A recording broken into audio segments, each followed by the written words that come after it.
আল্লাহ তাআলা সূরা বাকারার ৭ নম্বর আয়াতে বলেন, আল্লাহ তাদের অন্তরে এবং তাদের কানে মোহর লাগিয়ে দিয়েছেন এবং তাদের চোখ সমূহে রয়েছে পর্দা, আর তাদের জন্য রয়েছে মহা আযাব। এখানে মোহর লাগানো অন্তর বলতে কোন অন্তরকে বোঝানো হয়েছে? অন্তর হলো ভালোবাসার জায়গা। আল্লাহ যখন কারো অন্তরে মোহর লাগিয়ে দেন, সিল মেরে দেন, তখন সে অন্তর সেসব জিনিসকে ভালোবাসতে অপারগ হয়ে পড়ে যেগুলো তার ভালোবাসার কথা ছিল। যেসব বিষয় ভালোবাসার যোগ্য তারা সেগুলো ঘৃণা করে। তাদের ঈমানদারদেরকে ভালোবাসার কথা, কিন্তু তারা তাদের ঘৃণা করা শুরু করে। সত্যের প্রতি তাদের ভালোবাসা থাকার কথা, কিন্তু সত্যকে তারা ঘৃণা করা শুরু করে। ন্যায়কে তাদের ভালোবাসার কথা, কিন্তু ন্যায়কে তারা ঘৃণা করা শুরু করে। সুবহানাল্লাহ। অন্তর হলো দয়ার জায়গা, কিন্তু অন্তরে যখন মোহর মেরে দেয়া হয় তখন রাহমা হারিয়ে যায়। এই মানুষগুলো সবচেয়ে নিষ্ঠুর কথা বলতে পারে, নিষ্ঠুর আচরণ করতে পারে, কারণ তাদের অন্তর মোহরাঙ্কিত। অন্তর হলো কৃতজ্ঞতার জায়গা। কৃতজ্ঞতা আসে অন্তর থেকে। যখন অন্তরে মোহর মেরে দেয়া হয় তখন এই মানুষগুলোর অন্তরে কৃতজ্ঞতার কোনো অনুভূতি আর জাগ্রত হয় না। তারা কাউকে কৃতজ্ঞতা জানানোর প্রয়োজন বোধ করে না। তারা মনে করে তাদের তো সব এমনিতেই পাওয়ার কথা। অন্তর হলো ভয়ের জায়গা। যখন অন্তরে মোহর মেরে দেওয়া হয় তখন তারা তাদের কর্মফলের কোনো ভয় করে না। অন্তর হলো প্রত্যাশার জায়গা, কিন্তু এই মানুষগুলো হতাশ। পরকালের ব্যাপারে তাদের কোনো আশা নেই, অন্য কারো ভালোর প্রতিও তাদের কোনো আশা নেই। তারা নিজেদের জন্য উন্নতির কোনো আশা করে না। তারা মনে করে সবকিছু অর্থহীন, মন যা চায় তাই করো, কারণ যাই করো না কেন জীবন তো এমনিতেই দুর্বিষহ। এটাই তাদের মানসিকতা। তারা আশাহীন মানুষ, কারণ তাদের অন্তর তালাবদ্ধ। অন্তর হলো অনুশোচনার জায়গা। যখন খারাপ কিছু করেন তখন আপনার খারাপ অনুভব করার কথা, কারণ আল্লাহ মানুষের অন্তরে নাফসে লাওয়ামা দিয়েছেন, যার কারণে আপনার অনুতাপ অনুশোচনা ফিল করার কথা। কিন্তু অন্তরে যখন মোহর মেরে দেওয়া হয় তখন সবচেয়ে জঘন্য কাজ করার পরেও আপনি গর্ব অনুভব করতে পারেন। আল্লাহ আযজা ওয়া জাল্লা বলেন, ওয়াযায়্যানা লাহুমুশ শাইতানু আমালাহুম। শয়তান তাদের দৃষ্টিতে তাদের কাজগুলোকে সুশোভিত করে দিয়েছে। অন্তর হলো লজ্জা পাওয়ার জায়গা, কিন্তু এই মানুষগুলোর কোনো লজ্জা শরম আর অবশিষ্ট নেই। যখন অন্তর মরে যায় তখন তাদের কথাবার্তা, আচার আচরণ, জামা কাপড় যতই অশ্লীল, অমার্জিত আর কুরুচিপূর্ণ হোক না কেন, এতে তাদের আর কিছু যায় আসে না। আল্লাহ মানুষের প্রকৃতিতে যে বিষয়গুলোকে বিশ্রী কদাকার করে দিয়েছেন তারা সেগুলোকে নিজেদের জন্য সুন্দর বানিয়ে নেয়। অন্তর হলো দায়িত্বানুভূতির জায়গা। আপনার প্রতিবেশীর প্রতি দায় দায়িত্ব আছে, সন্তান সন্ততির প্রতি দায় দায়িত্ব আছে, স্বামী স্ত্রীর প্রতি আছে, পিতামাতার প্রতি আছে। কিন্তু যখন অন্তর মোহরাঙ্কিত হয়ে পড়ে তখন সে অন্তরে আর দায়িত্বানুভূতির কোনো বালাই থাকে না। অন্তর হলো আত্মমর্যাদার জায়গা। আমার মতে এটা সবচেয়ে গুরুত্বপূর্ণ। আল্লাহ মানুষকে সম্মানিত করেছেন। এই মর্যাদা বোধ আসে অন্তর থেকে। যেমন শিক্ষকের প্রতি আপনি যে মর্যাদা ফিল করেন তার অবস্থান অন্তরে। ইসলাম এবং রাসূলুল্লাহ সাল্লাল্লাহু আলাইহি সাল্লামের জন্য যে মর্যাদা অনুভব করেন তার অবস্থানও অন্তরে। আপনার নিজের প্রতি নিজের যে সম্মান অনুভব করার কথা তার অবস্থানও অন্তরে। কিন্তু অন্তরে যখন মোহর মেরে দেওয়া হয় তখন সেখানে আর কোনো মর্যাদা বোধ অবশিষ্ট থাকে না। অন্য কারোর জন্য তো নয়ই, এমনকি নিজের জন্যও নয়। তাই আল্লাহ যখন বলেছেন তিনি তাদের অন্তরে মোহর মেরে দিয়েছেন, এটা কোনো ছোট সমস্যা নয়। ব্যাপারটা শুধু এমন নয় যে তারা ঈমান আনবে না, বরং সকল ভালো গুণ যা অন্তর থেকে আসার কথা তা হারিয়ে গেছে। সব কিছু, একজন মানুষের সম্পূর্ণ ফিতরাত তালাবদ্ধ হয়ে গিয়েছে। সুবহানাল্লাহ। এখানে যেন তেন মানুষ সম্পর্কে কথা বলা হচ্ছে না, এখানে কথা বলা হচ্ছে জঘন্য চরিত্রের মানুষ সম্পর্কে। এখন আয়াতটির প্রতি লক্ষ্য করুন। প্রথমে বলা হয়েছে তাদের অন্তরে মোহর মেরে দিয়েছেন, তারপরে বলা হয়েছে তাদের কানে মোহর লাগিয়ে দিয়েছেন। অন্তর যেহেতু ইতিমধ্যেই মোহরাঙ্কিত হয়ে পড়েছে, তাই তারা যাই শুনুক না কেন তাদের উপর এর আর কোনো প্রভাব পড়ছে না, কারণ তারা যেটাই শুনুক তা কখনো অন্তরে গিয়ে পৌঁছায়নি। এরপর তিনি বলেন তাদের চোখের উপর পর্দা পড়ে গেছে। এমনটি হয় যখন তারা সত্যকে দেখতে অস্বীকৃতি জানায়, যখন তারা পথ নির্দেশনা নিতে অস্বীকৃতি জানায়, যখন তার চারপাশের বাস্তবতা নিয়ে চিন্তা ভাবনা করতে অস্বীকৃতি জানায়। আল্লাহ আমাদের এই সুন্দর দুটি চোখ দিয়েছেন যেন আমরা এগুলো দিয়ে চারপাশের বাস্তবতা দেখি, আল্লাহর সৃষ্টি দেখি, মহাসত্য সম্পর্কে চিন্তা ভাবনা করি। যখন এই সামর্থ্যের অনুশীলন করতে ব্যর্থ হবেন তখন আল্লাহ আপনাকে হয়তো তার দানকৃত দুটি চোখ দিয়ে পৃথিবী দেখার সুযোগ দিবেন, কিন্তু তিনি এতে হেদায়েত দেখার সুযোগ দিবেন না।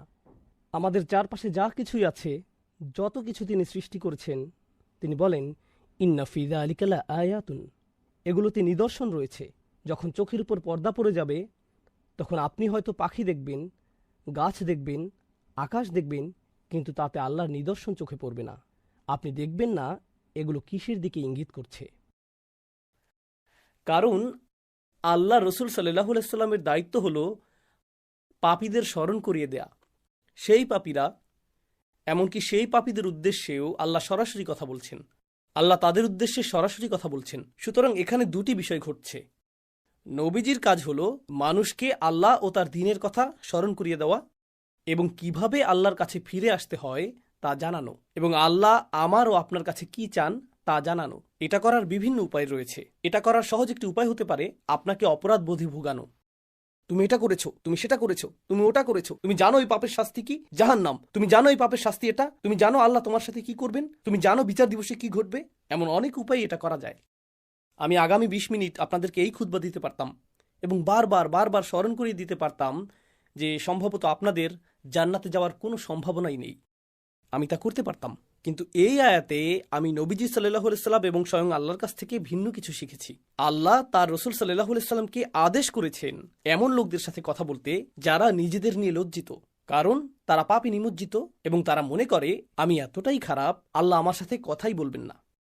আল্লাহ কেনই বা আমাকে সম্বোধন করবেন? আল্লাহ তাদের উদ্দেশ্যে কথা বলেন যাদের তিনি ভালোবাসেন, যারা তার অনুগত। আল্লাহ তাদের উদ্দেশ্যে কথা বলেন যারা তার আদেশ পালন করে। আল্লাহ তাদের উদ্দেশ্যে কথা বলেন যারা হালালের উপর থাকে এবং হারামের দিকে যায় না। কিন্তু এই আয়াতে আল্লাহ কথা বলছেন আল্লাযীনা আসরাফু আলা আনফুসিহিম। আর এর চেয়ে উল্লেখযোগ্য বিষয় হলো এই আয়াতটি মক্কায় অবতীর্ণ হয়েছিল। সুতরাং এটি শরীয়তের বিধান আসার পরে আসেনি। এটা রাসূল সাল্লাল্লাহু আলাইহি সাল্লাম মদিনায় হিজরতের পরে নাজিল হয়নি, যখন আমাদের উপর রোজা ফরজ হয়েছিল এবং খাদ্যাভ্যাসের নিয়মকানুনগুলো আরও বেশি করে ব্যাখ্যা করা হয়েছিল। তাই আমরা সাধারণত যেগুলোকে হালাল ও হারাম বলে মনে করি তার বেশিরভাগই তখন ছিল না। এই আয়াতে আল্লাহ যাদের উদ্দেশ্যে কথা বলছেন তাদের মধ্যে এমন লোকও ছিল যারা চূড়ান্ত পাপে লিপ্ত ছিল। তারা এমনকি শিরকও করছিল, এমনকি মুশরিকরাও এর অন্তর্ভুক্ত, এমনকি তারাও। কারণ তারা সবাই আল্লাহর বান্দা, তারা তা উপলব্ধি করুক বা না করুক, তারা স্বীকার করুক বা না করুক, তারা তো আল্লাহরই বান্দা। আপনি হতে পারেন আল্লাহর একজন বিদ্রোহী বান্দা, যেমনটি এই আয়াতে ব্যাখ্যা করা হয়েছে। কারণ আল্লাহ যখন বলছেন হে আমার বান্দারা, স্বাভাবিকভাবেই আপনি ধরে নেন যে বান্দা হলো সে যে তার মালিকের আনুগত্য করে। তাই আপনি ভাবতে পারেন যে এখানে অনুগত বান্দাদের কথাই বলা হচ্ছে। ইসরাফ হলো আপনি যখন স্বাভাবিক মাত্রার উপরে চলে যান। যেমন ধরুন আপনি ইফতার করছেন আর আপনি যথেষ্ট ইফতার করতে পারেন যাতে ক্ষুধা নিবারণ হয়, কিন্তু আপনার ক্ষুধা না থাকা মানে এই না যে প্লেটে থাকা চিকেনের উপর আপনি আরও প্রতিশোধ নেবেন না। তাই আপনি আরও 6টি মুরগির রান নিলেন এবং বাকি ফ্রাইগুলোও নিলেন, অর্ধেক বোতল ক্যাচাপ নিলেন, কারণ আপনার কাজিনও ফ্রাইয়ের দিকে তাকিয়ে আছে এবং সেগুলো তার হাতে যাওয়ার আগেই আপনাকে নিতে হবে। এভাবেই আপনি মুখে খাবার পুড়তে থাকেন। আপনার ক্ষুধা 10 মিনিট আগেই শেষ, কিন্তু আপনি এখনও খাচ্ছেন। এটাই ইসরাফ। আপনি প্রয়োজনের চেয়ে বেশি খাচ্ছেন, এটাই ইসরাফ। ইসরাফ অর্থ অতিরিক্ত। ইসরাফ অর্থ প্রয়োজনের অতিরিক্ত, যথাযথ পরিমাণের চেয়ে বেশি, রাইট? আল্লাহ প্রকৃতিকে এমনভাবে তৈরি করেছেন শুধু আধ্যাত্মিক বা ধর্মীয় অর্থে নয়, বরং ফিতরা বা স্বভাবগতভাবেও। আল্লাহ এমন ব্যবস্থাপনা তৈরি করেছেন যেখানে ইসরাফ সবসময়ই আপনার ক্ষতি করবে। অতিরিক্ত পানি পানেও আপনি মারা যেতে পারেন। অতিরিক্ত পানি একটি ভালো জিনিস। অতিরিক্ত পানি পান করার ক্ষতিকর দিকও রয়েছে। আপনার শরীরে চিনির প্রয়োজন। অতিরিক্ত চিনি সমস্যা তৈরি করে। অতিরিক্ত পরিমাণে যে কোনো কিছুই সমস্যা সৃষ্টি করে। অতিরিক্ত ঘুমও সমস্যার কারণ। অতিরিক্ত ব্যায়ামও সমস্যার কারণ। আল্লাহ যা কিছু তৈরি করেছেন সব কিছুকেই একটি সীমার মধ্যে থাকতে হয়, আর আপনি যদি সেই সীমা অতিক্রম করেন তখন কার ক্ষতি করেন? নিজেরই ক্ষতি করেন। সব কিছুতেই, জীবনের প্রতিটি ক্ষেত্রেই আপনি এবং আমি ইসরাফে লিপ্ত হতে পারি। কিন্তু কি ঘটে? মানুষ হিসেবে মাঝে মাঝে আমরা কিছু বিষয়ে ভালো করি বা অন্যান্য জিনিসের চেয়ে কিছু জিনিস বেশি উপভোগ করি। তাই যখন আমরা অন্য কিছুর চেয়ে একটি জিনিস বেশি উপভোগ করি সেটার উপর আমরা মনোযোগ দিতে থাকি। আর যখন আপনি একটি জিনিসের উপর খুব বেশি মনোযোগ দেন, স্পষ্টতই অন্য কিছুকে উপেক্ষা করেন, তাই না? সুতরাং আপনি একটি বিষয় ইসরাফ করেন এবং অন্য বিষয়ে তাফরিত করেন, তাই না? ইফরাত একটি জিনিস, তাফরিদ আরেকটি জিনিস। আপনি একদিকে খুব বেশি চলে যান, অন্য কিছু বাদ পড়ে। আমি আমার অফিস ভালোবাসি, তো আপনি অফিসে যান, আপনার 3টায় বের হওয়ার কথা, আপনি বলেন না আমি আরো 30 মিনিট থাকবো, বন্ধুর সাথে আড্ডা দিব। 4টা, 5টা, 6টা, 7টা বেজে গেল, কারণ আপনি আপনার কাজ ভালোবাসেন। সেটা দারুণ। তবে এখন আপনার পরিবার ক্ষতিগ্রস্ত হচ্ছে। আপনি তাদেরকে কোনো সময় দিচ্ছেন না। আপনার বাবা মাকে ফোন করার সময় নেই, আপনার মসজিদে গিয়ে নামাজ পড়ার সময় নেই, আপনার আর কোরআন তেলাওয়াত করার সময় নেই, কারণ আপনি সমস্ত সময় ব্যবসাতে দিচ্ছেন, তাই না? অথবা কেউ বলল, আমি শুধু আমার সন্তানদের যত্ন নিতে চাই, তাই সে তার সমস্ত সময় সন্তানদের জন্য ব্যয় করছে। এখন যেহেতু তার সবটুকু সময় সন্তানদের সাথে কাটাচ্ছে, জীবনসঙ্গীর জন্য তার কোনো সময় নেই, বাবা মায়ের জন্য তার কোনো সময় নেই, ইবাদতের জন্য তার কোনো সময় নেই, তার সময় নেই, আপনি ইসরাফ করে ফেললেন। এমনকি ভালো কাজেও আপনি ইসরাফ করতে পারেন। এটা শুধু খারাপ কাজেই নয়, ভালো কাজেও প্রযোজ্য। তারপর এমন কিছু জিনিস রয়েছে যা আল্লাহ একটি নির্দিষ্ট উপায়ে জায়েজ করেছেন। যেমন, যদি আপনি সঠিক পদ্ধতিতে করেন তাহলে এটা জায়েজ। নারী এবং পুরুষ একসাথে থাকতে পারে যদি তারা সঠিক উপায়ে তা করে। নারী এবং পুরুষের একসাথে থাকার ভুল উপায় রয়েছে, আবার সঠিক উপায় রয়েছে। এখন আপনি যদি সেই সীমাটি অতিক্রম করেন তাহলেও আপনি ইসরাফ করছেন। আপনি এমন সীমা লঙ্ঘন করছেন যা লঙ্ঘন করা উচিত নয়। সুতরাং সীমা লঙ্ঘনের বিভিন্ন ধরন রয়েছে। কখনো কখনো মানুষ সীমা অতিক্রম করে এবং তারা তা বুঝতে পারে না। এটি আরেকটি বিষয়। আমি মনে করি না যে আমি ভুল কিছু করেছি। এটি ছিল ছোট একটি পদক্ষেপ, যা আরেকটি ছোট পদক্ষেপে নিয়ে গেছে, এবং আপনি কিছু বোঝার আগেই, হায়, আমি তো অনেক আগেই সীমা অতিক্রম করে ফেলেছি আর বিপজ্জনক এলাকার অনেক দূরে চলে এসেছি। আমি এখন নিষিদ্ধ এলাকায় বহু দূরে চলে গেছি। আপনি অনেক দূরে চলে গেছেন আর এখন আপনি বলছেন, হায়, আমি এলোমেলো করে ফেলেছি, কিভাবে আমি ফিরে আসব? অনেক দূরে চলে এসেছি। মজার একটা বিষয় আমেরিকার অর্থনীতিতে দেখা গিয়েছিল। যখন কয়েক বছর আগে সাবপ্রাইম মর্টগেজ সংকট হয়েছিল, তখন বলা হচ্ছিল ব্যাংকগুলো এতটাই বড় যে তা ব্যর্থ হতে পারে না, অথবা গাড়ি কোম্পানিগুলো এতটাই বড় যে ব্যর্থ হতে পারে না। অর্থাৎ তাদের ব্যর্থতা এতটাই বড় যে নিরুপায় হয়ে তা মেনে নিতে হবে। এর থেকে ফিরে আসার আর কোনো উপায় নেই। তাই আসো এই ফুটো বালতিতে আরও টাকা ঢালি, তাই না? আপনি ভাবেন, তওবা করার তুলনায় আমি অনেক বেশি পাপী, আমি ফিরতে পারবো না, সংশোধন করা সম্ভব না, এখন আমার কেবল পতনই হবে, আমার অনেক দেরি হয়ে গেছে। এটা আসলে এক ধরনের হতাশার মানসিকতা। তো আল্লাহ আমাকে এবং আপনাকে নিজেদের ক্ষতি করা থেকে রক্ষা করার জন্য প্রথম যে কথাটি বলেছেন, লা তাকনাতু মির রহমাতিল্লাহ, আল্লাহর পক্ষ থেকে আসা ভালোবাসা ও যত্ন থেকে আশাহত হয়েও না। আল্লাহ এখনো আপনাকে ভালোবাসেন, আল্লাহ এখনো আপনার প্রতি যত্নশীল। আমি রহমার অনুবাদে দয়া শব্দটি ব্যবহার করিনি, আমি ইচ্ছাকৃতভাবে ভালোবাসা ও যত্ন ব্যবহার করেছি। আমি এই খুতবাতে তা ব্যাখ্যা করতে চাই। আমি অন্যত্রও এটা বলেছি, কিন্তু এই বিষয়ে আশা হারাবেন না যে আল্লাহ এখনো আপনাকে ভালোবাসেন এবং আল্লাহ এখনো আপনার প্রতি যত্নশীল। إن الله يغفر الذنوب جميعا কোনো সন্দেহ নেই, আল্লাহ সমস্ত পাপকে একসাথে ক্ষমা করে দেবেন।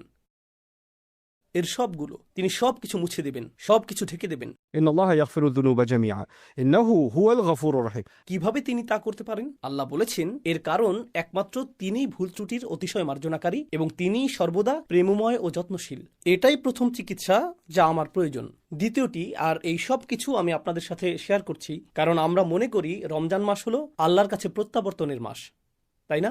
আর রমজানের 2/3 চলে গিয়েছে। এখন আপনাদের অনেকেই ভাবছেন, হায়, রমজানে তো আমি কিছুই করিনি। এত বড় একটা সুযোগ ছিল, রমজানের প্রস্তুতি নিয়ে, রমজানকে সর্বোচ্চ কাজে লাগানো নিয়ে এত আলোচনা হলো, এখন 20টিরও বেশি রোজা চলে গেল, আমি কিছুই করতে পারিনি। আমি এমনকি নামাজও কাজা করেছি, আমি আমার খারাপ অভ্যাসগুলো ছাড়তে পারিনি, আমি শুধু ভুল করেই চলেছি। আর এখন রমজান মাস প্রায় শেষ, কিন্তু আত্মতৃপ্তি লাভ করার মতো আমার কিছুই নেই। ঠিক যেমন আমরা বলি, আত্মতৃপ্তি লাভ করার মতো আমার জীবনে কিছুই নেই, আমি সব নষ্ট করে ফেলেছি। এখন আমরা রমজানের ক্ষেত্রেও সেটাই বলছি। রমজান হলো 1 মাসে আমাদের জীবনের সারসংক্ষেপ। আর রমজানের এই 2/3 শেষ হয়ে যাওয়াটা অনেকটা এরকম, আমার জীবনের অনেকটা সময় চলে গেছে, এখন আমি কি করতে পারি, তাই না?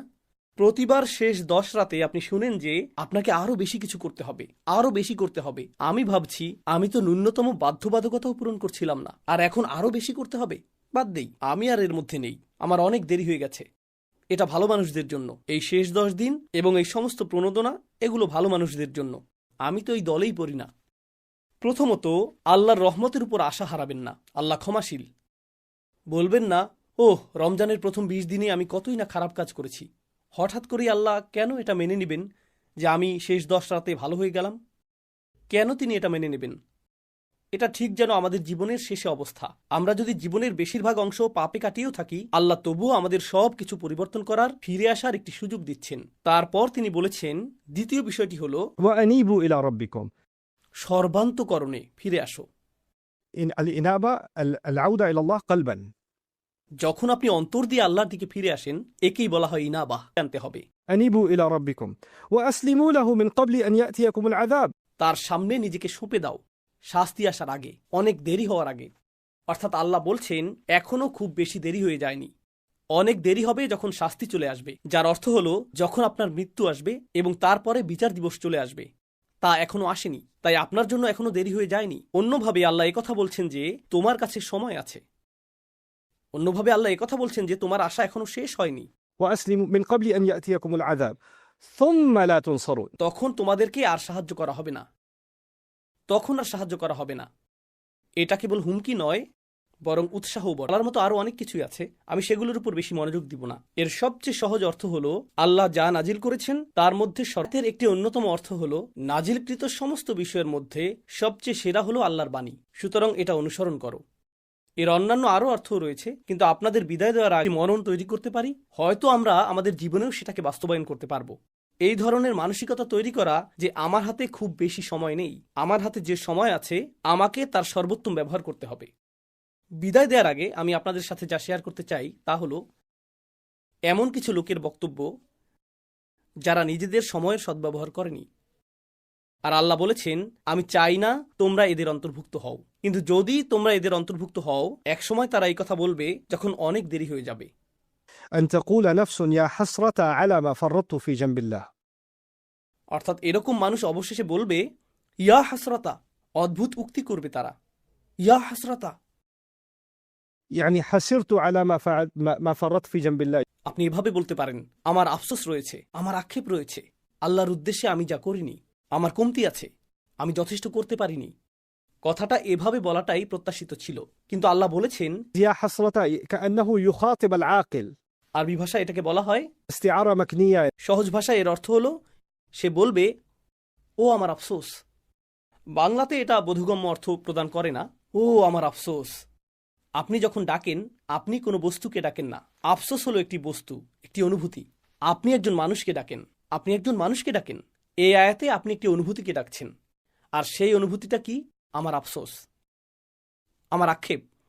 আল্লাহ বলছেন তোমার ভেতরে যেন আরেকটি মানুষ বাস করে, যে তোমার ভেতরেই থাকে, যার সাথে তুমি সারাক্ষণ কথা বলো, আর তোমার ভেতরের সেই সত্তাটি যেন তোমারই আরেকটি অংশ, যে শুধু আক্ষেপই প্রকাশ করে।